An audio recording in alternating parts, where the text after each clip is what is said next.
Good day, I'm Theodore Henry, and this is your JIS News for Thursday, April 7, 2022. Minister of Legal and Constitutional Affairs Marlene Malahoo Ford is assuring Jamaicans that government is moving carefully and steadfastly towards transitioning Jamaica away from a constitutional monarchy. However, the minister says this will not happen in time for the country's 60th independence anniversary celebrations in August, given the constitutional processes that have to be followed. She gave the update during yesterday's post-cabinet press briefing at Jamaica House, pointing out that the Constitution sets out its own processes for amendment, from which lawmakers cannot deviate.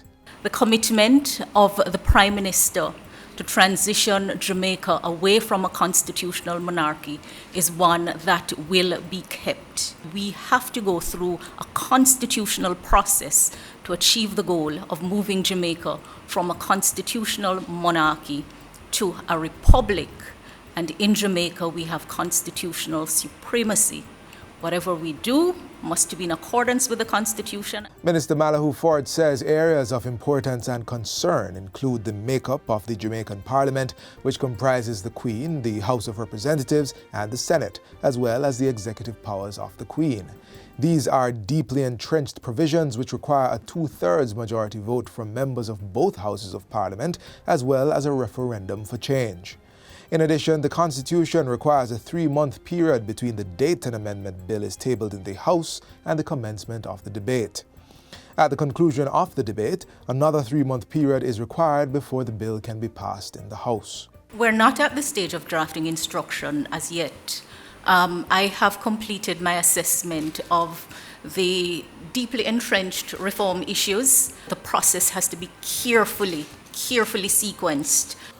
Minister of Tourism Edmund Bartlett says Jamaica has been named as one of the world's fastest recovering countries and the Caribbean's fastest growing tourist destination.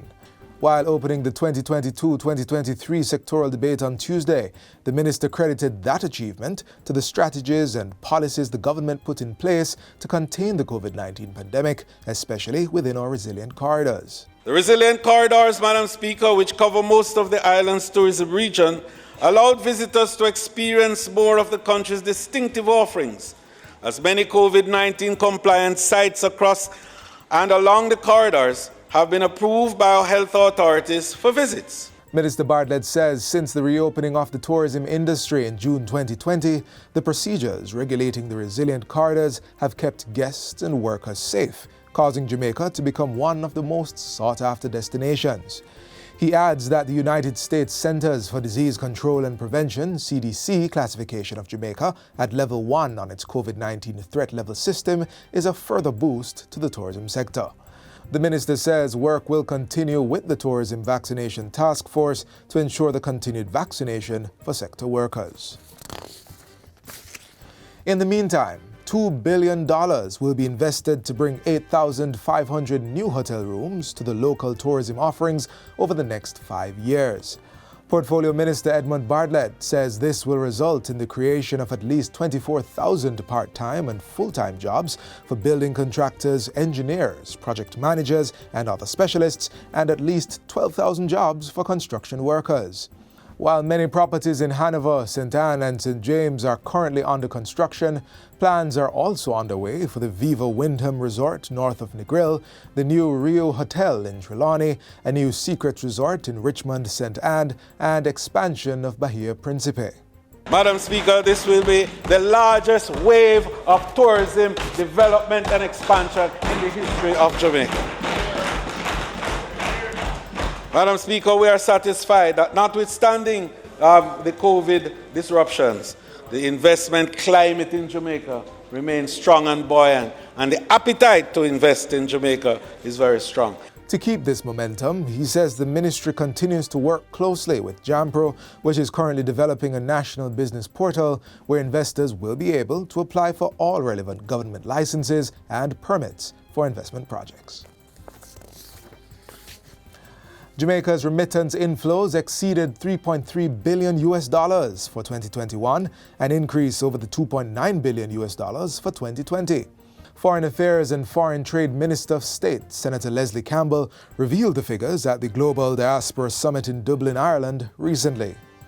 He says the increase in remittances during the pandemic is a strong testament of commitment on the part of Jamaica's diaspora community.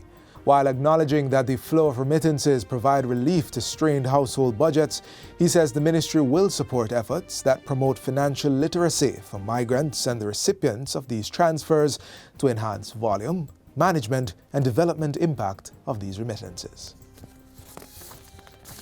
And finally, the Ministry of Health and Wellness will be putting more focus on mental health in its post-pandemic recovery plan. Portfolio Minister Dr. Christopher Tufton gave that commitment as he addressed last Sunday's Thanksgiving church service to mark the start of the fiscal year for the ministry. The service was held at the Boulevard Baptist Church in St. Andrew. Mental health has been a real challenge over the past 2 years, largely linked to the responses to the COVID pandemic: isolation, loneliness, anxiety, the non-clinical measures that have created significant uncertainty to our population. And that's it for JIS News Today. I'm Theodore Henry. Thanks for watching.